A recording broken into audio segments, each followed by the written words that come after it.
Hey, Nebraskans. So if you're a Democrat Republican, when you see the Epstein files that were released on Friday, you should be absolutely enraged. The files on Friday were supposed to be released because of a law that Ro Khanna and Thomas Massie created.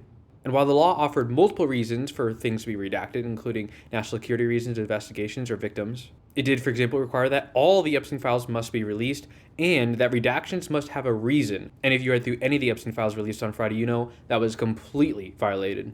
Now, plenty of people have already talked about the illegality of the release on Friday and how Pam Bondi needs to be impeached over this. But I want to point out two things that are incredibly more important to discuss here. First, according to the Epstein files that were released, the FBI got a tip in 1995 or 96.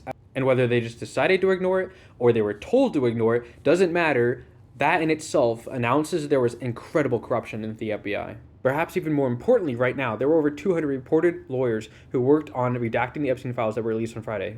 If you count them, the managers above them, and Pam Bondi, that's probably 250 people who have broken the law. There are people who go to jail for 9 grams of marijuana, and we're talking about impeaching just one person in the FBI out of 250 or more who have literally violated the law, a law made to help release the information of the abuse of 1,200 victims. Not to mention that in all their redactions, they failed to release even one perpetrator out of reported 20 to 25 that are supposed to be in the Epstein files.